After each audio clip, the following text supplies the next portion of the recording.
You need to be trading for these guys for week 7 of the fantasy football season. These are going to be guys that will help you power through the bye weeks and lead you to the fantasy football championship. I make new content like this every single day, so make sure you hit that subscribe button. And if you enjoy this content at any time, smash that like button for me, and let's get into the video.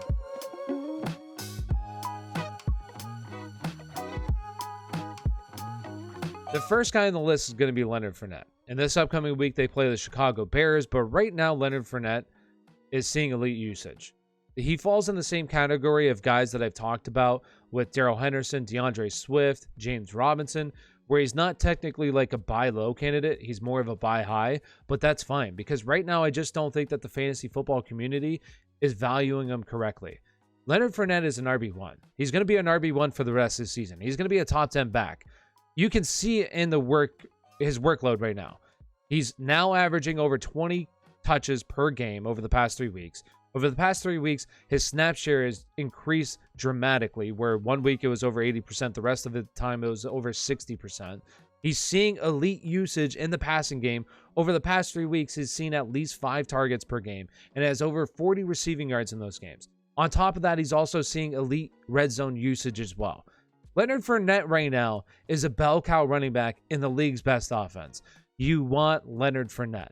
He's a top 10 guy. I'd rather have Leonard Fournette over guys like Antonio Gibson, Nick Chubb, Joe Mixon right now. I'd rather have Leonard Fournette.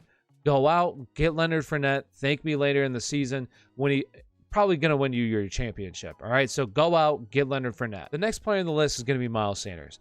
And Miles Sanders so far to start the season, it hasn't been great for him. But he's a perfect buy low candidate because there's some things that if you look in his usage right now that are really encouraging going forward. So the first thing is right now he's averaging the 7th highest snap share in the NFL amongst all the running backs. And that's gone up over the past 3 weeks where really we're seeing Kenny Gainwell phase out of this offense right now. Over the past 3 weeks, he's seeing a 76% snap share on average, which is elite. That is elite at the running back position. So that's great to see. Also, so far this season, he has the 7th most routes ran at the running back position.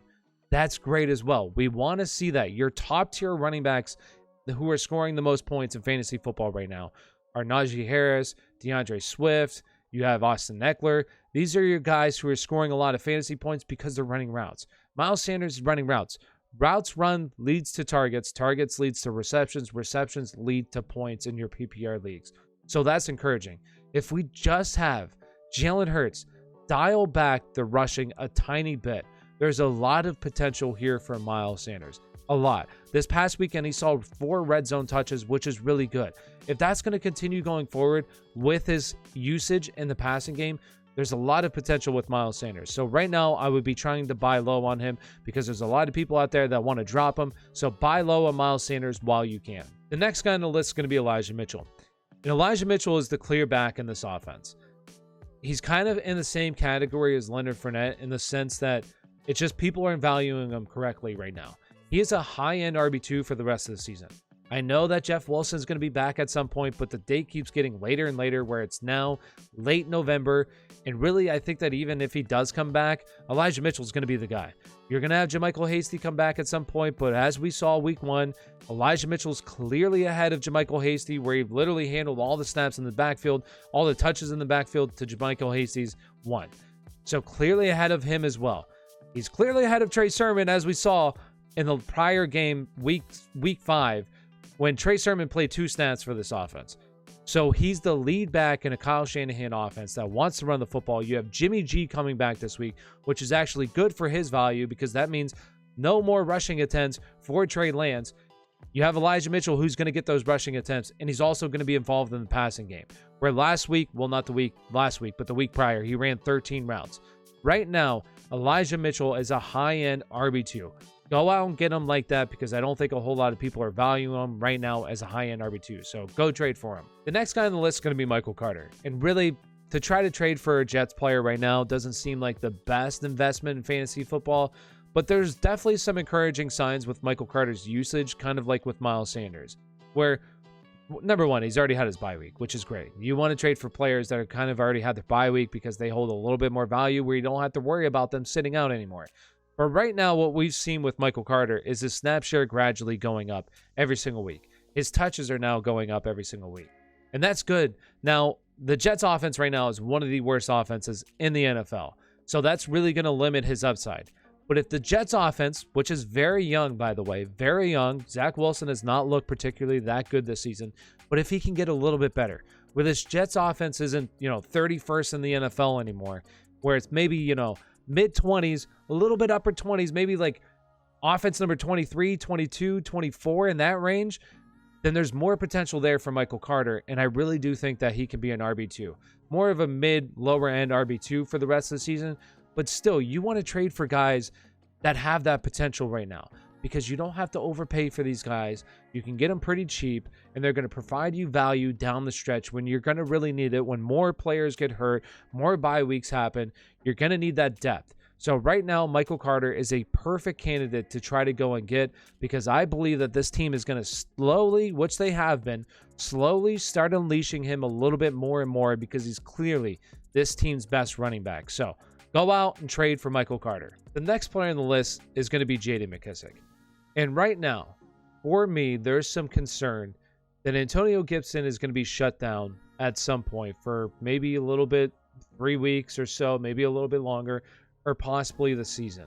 Now, there's some part of me that's also holding out, because reportedly you're going to have Deshaun Watson maybe go to the Miami Dolphins if the deal goes through, and then the Dolphins seem like they would ship off Tua out to the Washington football team, which would be great for the Washington football team as a whole, for this whole team.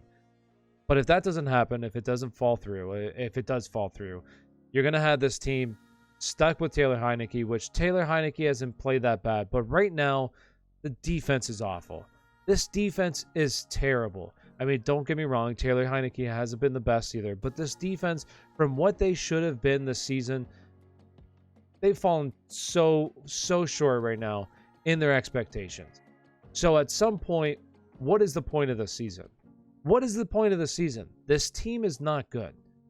This team is not going to make the playoffs. This isn't the same division as it was last year. Dallas is clearly the best team in the division.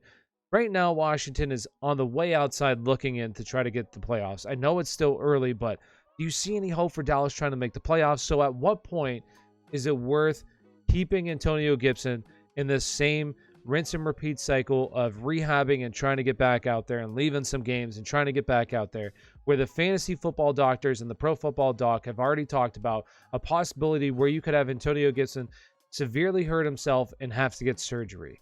So why risk it right now? Like, at some point, I think that Antonio Gibson might get shut down. And for that reason, that's why I won't want J.D. McKissic, because J.D. McKissic already is a borderline top 20 back in your PPR leagues. And if there's no more Antonio Gibson, absolutely, he's a top 20 back in your PPR leagues.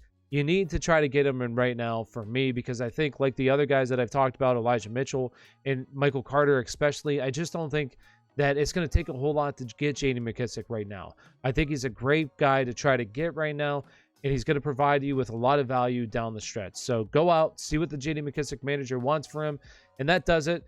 And if you enjoy this content, make sure you smash that like button for me. If you're not already, subscribe to the channel. Let me know down in the comments if there's somebody that I forgot, somebody you want to try to trade for this week. Let me know down in the comments. Thank you for watching, and have a great day.